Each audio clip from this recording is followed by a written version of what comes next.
Hello, dear friends. First, I want to apologize for only now reaching out to you. These past days have certainly troubled my heart as I've looked to find words and find ways to adequately express what's been going on in my heart. But I hope that this reaching out finds you in good health and safety. These are troubling times for our country.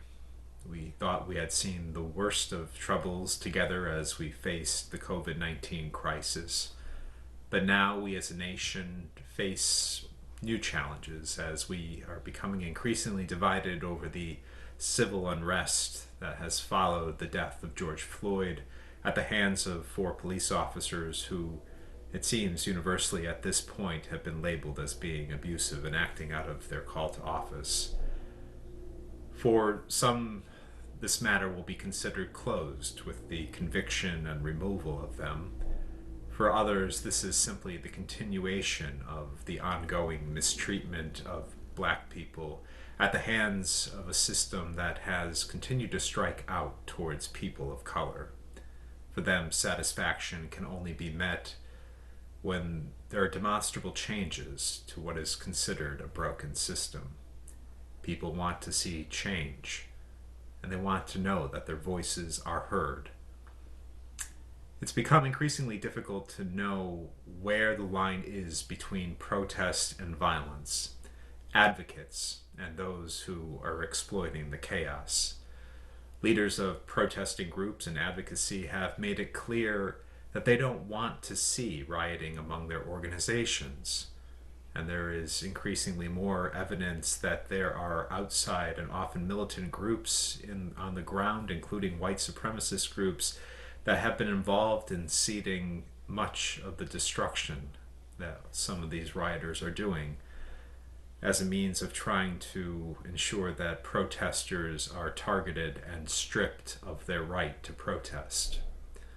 The church has also been thrust into the center following that small fire at St. John's Episcopal Church in Lafayette at the park, as well as its usage now as a political symbol and justification for the use of force to disperse protesters.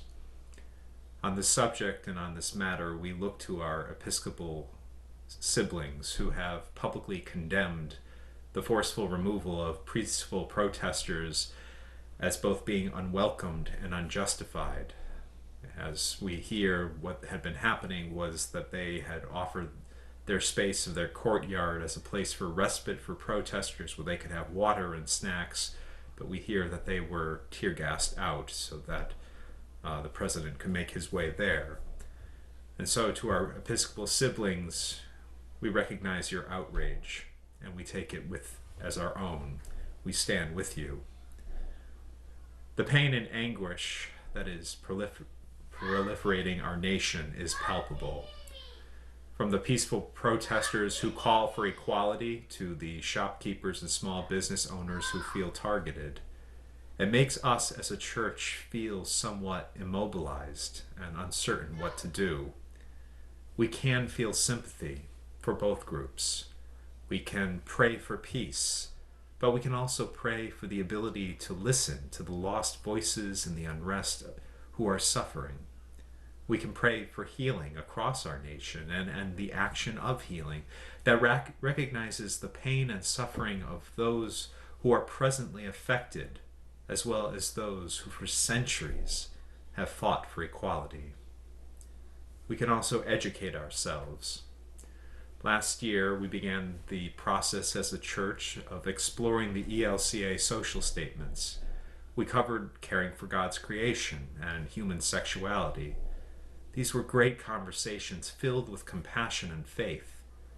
We were scheduled to hold another back in April, which of course was canceled due to the fact that because of a pandemic, we were forced to separate and create restrictions on group gatherings. But now, surely we can see the value and our responsibility as a church and people of faith to engage this subject.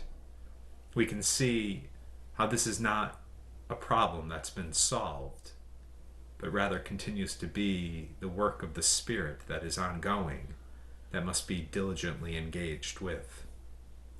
As this is a council organized but church led conversation, the council has considered how best to engage this important conversation while we are still apart.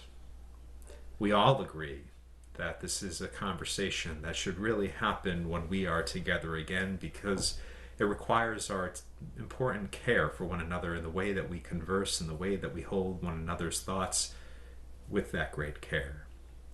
But we also think that it might be helpful to supply some reading that may offer some insight to the church's history and matters of race, and the ways that we can continue to be called towards faithful living, where God's enduring truth of love remains at the center of what we do.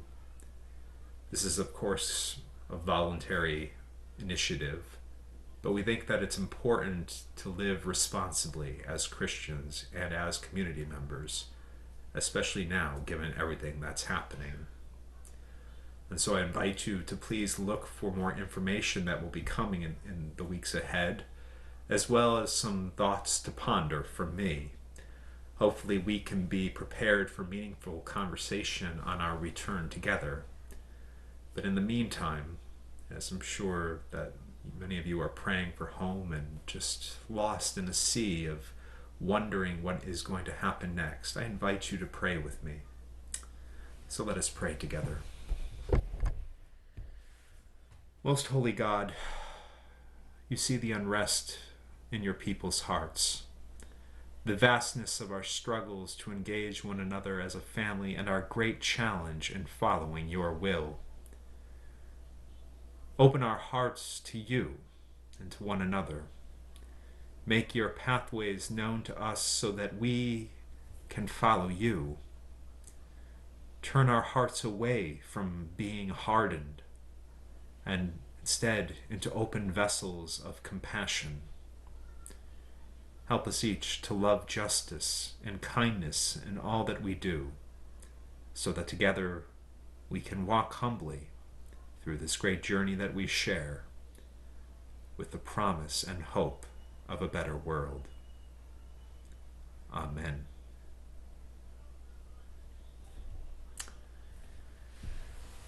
My friends, you are loved. And God, I love this world. I love this country.